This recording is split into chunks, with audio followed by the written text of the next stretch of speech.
E aí, pessoal, bem-vindos a mais uma análise aqui no nosso Guia Visual. Hoje, a nossa missão é tentar virar a chave, sabe? Transformar completamente a forma como a gente olha para as nossas finanças. Geralmente, existe aquela tendência de enxergar o dinheiro como um recurso que só esgota, algo que simplesmente drena a nossa energia e, do nada, desaparece misteriosamente da conta bancária. Mas na explicação de hoje, a mentalidade é outra. A ideia é parar de ver o dinheiro como um peso e começar a entender ele como uma ferramenta estratégica, um instrumento real para alcançar o que todo mundo quer no fundo: paz absoluta. Bom, vamos direto ao nosso mapa de hoje. A gente vai passar por 1. A ilusão do mês. 2. Eliminando o passado. 3. A reserva de paz.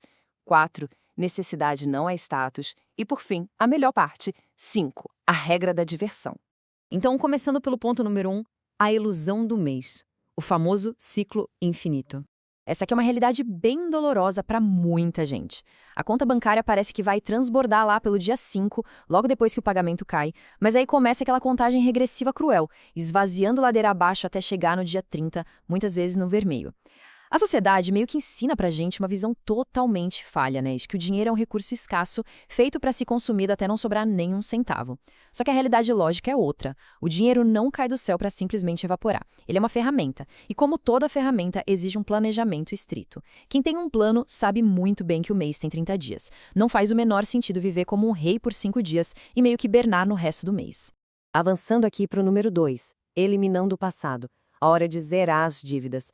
Olha, para construir o futuro e realmente dar um salto na vida financeira, a primeira coisa é interromper o caos.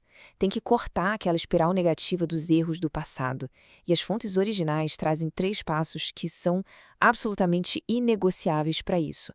O primeiro é calcular os custos fixos reais, ou seja, olhar para os últimos meses e ver o que de fato não dá para cortar. O segundo é travar tudo. É restringir com força qualquer gasto extra que não seja essencial. E o terceiro passo é pagar, assim, impiedosamente, as dívidas do cartão de crédito.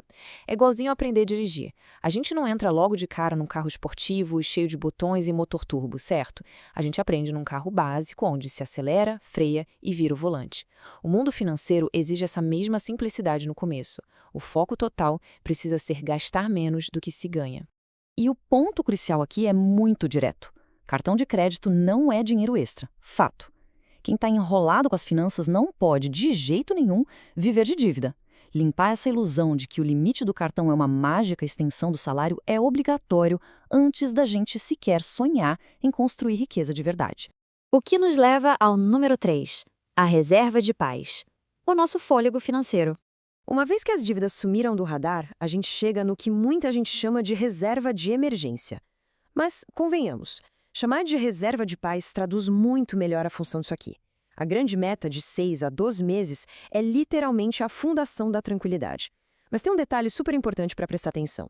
Esse número representa de 6 a 12 meses de custos fixos e não de salário completo. Na verdade, tentar juntar um ano inteiro do salário total seria uma eternidade e ia gerar muita frustração. A ideia é calcular o mínimo necessário para não passar apuro. Se a estrutura mínima de sobrevivência custa, digamos, R$ 1.000, multiplica isso por 6. O foco é garantir o sustento sem desespero caso pinte um desemprego surpresa. Porque, no fim das contas, o objetivo principal de tudo isso é ter paz de espírito e conseguir colocar a cabeça no travesseiro e dormir tranquilo. Ter esse amortecedor aí de meio ano permite pensar melhor sobre a carreira, procurar um emprego novo com calma, sem ter que aceitar a primeira coisa que aparecer na frente por puro pânico. E, claro, mantém a saúde mental em dia. É quase um atestado de que a vida adulta está funcionando. Certo, vamos para o número 4. Necessidade não é status. Como organizar o consumo?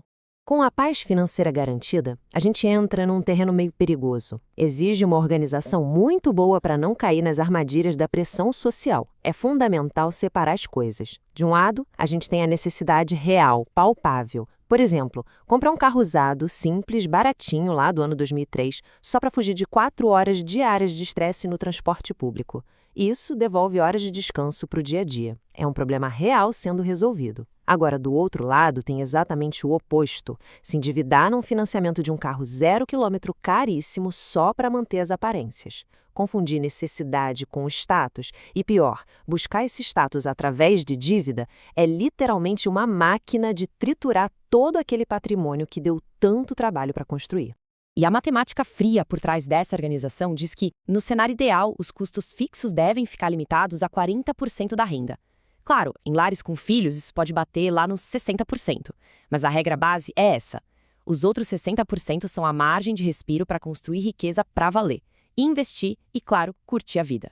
As fontes trazem um alerta sensacional sobre isso. Se o custo fixo está engolindo quase todo o dinheiro, o padrão de vida real é muito mais pobre do que a ilusão faz parecer. Tipo, mudar para uma casona num bairro chique faz a academia dobrar de preço, o supermercado fica mais caro e tudo em volta simplesmente suga a riqueza. Manter o custo fixo amarrado é o grande segredo do crescimento. E, finalmente, o topo da montanha. Número 5. A regra da diversão. O tão sonhado luxo sem culpa. Depois de tanto suor e planejamento, chegou a hora da colheita. É a fase das palhaçadas, a hora de se recompensar através da regra do meio a meio. Funciona assim. Para cada unidade de patrimônio sólido que está lá acumulado e investido, uma quantia igual pode ser gasta com segurança em luxos. Se tem 100 mil construídos e rendendo, tem direito a 100 mil de pura diversão. Pode ser num carro bacana, numa viagem internacional, naquele hobby caríssimo. Se o patrimônio bateu 500 mil, a brincadeira acompanha os 500 mil. A chave mestra aqui é que o patrimônio tem que existir primeiro. E lembrando, de jeito nenhum o dinheiro da reserva de paz entra nessa conta, viu? Essa regra inteira se resume numa frase inusitada, mas genial, direto do material de base: metade salada, metade droga. É uma metáfora muito sincera. A salada é o nosso dever, a construção firme do patrimônio, aquelas escolhas racionais e seguras que a gente faz. E a droga? Bom, ela representa a recompensa, o prazer de viver, a diversão e toda a extravagância que o dinheiro pode proporcionar. Ter as duas coisas na mesma medida é o que deixa a vida realmente rica, mantendo a responsabilidade e, ao mesmo tempo, jogando para longe aquele sentimento chato de privação constante. Para fechar nossa análise de hoje, fica uma daquelas reflexões de tirar o sono. O custo de vida mantido atualmente está servindo para construir uma riqueza real e que vai durar? Ou está aí só para sustentar um status que, no fim das contas, não passa de uma ilusão? É uma pergunta vital para a gente fazer olhando para o próprio orçamento. A partir do momento em que a gente vira a chave e transforma em dinheiro de um causador de ansiedade para um baita instrumento de planejamento estratégico, o primeiro e mais importante passo rumo à verdadeira paz financeira já está dado. Fica aí o desafio para colocar esses conceitos na prática. Um grande abraço e até a próxima explicação.